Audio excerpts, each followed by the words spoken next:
Setiap orang pernah merasakan sakit, tapi tahukah kamu? Rasa sakit itu bisa jadi bahan bakar terkuat dalam hidupmu.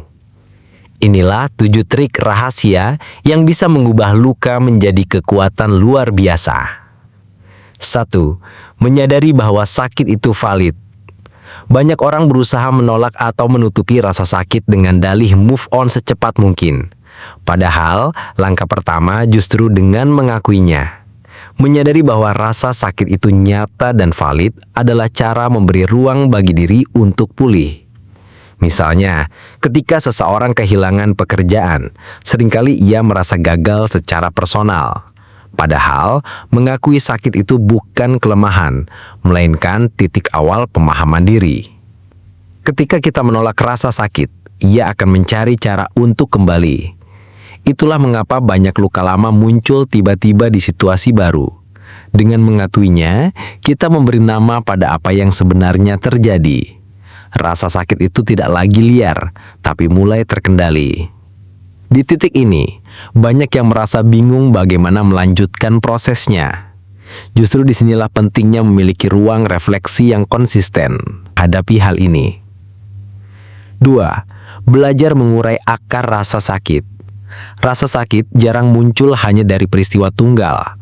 Ada lapisan-lapisan lain yang menempel, entah dari masa lalu, ekspektasi, atau nilai yang kita anut. Misalnya seseorang yang gagal dalam ujian, mungkin bukan hanya merasa kecewa karena hasil, tapi juga karena menanggung beban keluarga yang berharap padanya. Padahal, mengakui sakit itu bukan kelemahan, melainkan titik awal pemahaman diri. Menemukan akarnya membuat kita lebih bijak dalam menilai rasa sakit. Daripada melihatnya sebagai musuh, kita mulai melihatnya sebagai cermin yang jujur. Mengubah perspektif menjadi narasi baru. Rasa sakit bisa jadi penjara, tapi juga bisa jadi narasi baru. Hal yang membedakan adalah cara kita menafsirkannya. Seorang yang pernah gagal dalam bisnis bisa memilih untuk melihat dirinya sebagai pecundang atau sebagai orang yang baru saja mendapat pelajaran bisnis yang mahal tapi berharga. Narasi baru ini bukan berarti memanipulasi kenyataan, melainkan memberi makna baru pada apa yang dialami. Bahkan Viktor Frankl, seorang psikiater yang selamat dari kamp konsentrasi, mengatakan bahwa manusia bisa bertahan menghadapi penderitaan apapun asalkan ia menemukan makna di baliknya. Dengan menulis ulang cerita kita, rasa sakit tidak lagi menjerat, ia berubah menjadi bagian dari identitas baru yang lebih kokoh. 4. Menemukan kekuatan dari kerapuhan. Aneh tapi nyata. Justru di titik terlemah, manusia sering menemukan kekuatannya. Saat seseorang berada di masa paling sulit, ia dipaksa menggali cadangan energi yang selama ini tidak pernah ia sadari.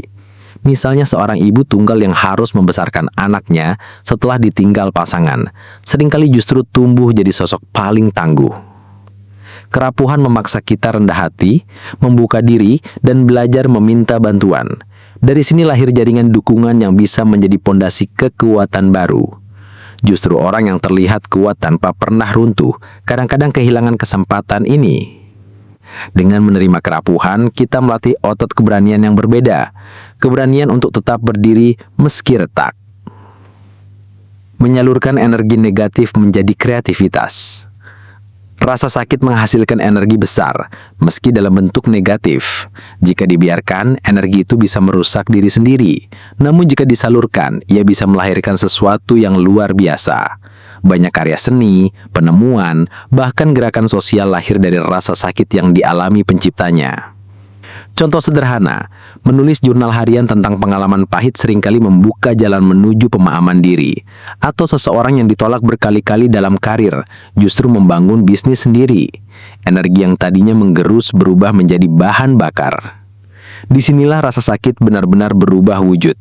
Ia tidak lagi sekedar luka, melainkan sumber daya yang bisa diolah menjadi kekuatan kreatif. Mengasah empati lewat luka sendiri. Orang yang pernah terluka biasanya punya empati lebih besar dibanding yang tidak. Rasa sakit mengajarkan kita betapa beratnya manusia berjuang. Dari sini lahir kelembutan dan kepedulian yang lebih tulus. Misalnya, seorang guru yang dulunya pernah gagal di sekolah, sering lebih sabar memahami murid yang kesulitan. Atau seorang dokter yang pernah sakit parah, biasanya lebih peka pada kecemasan pasiennya. Luka pribadi justru membuka ruang empati sosial.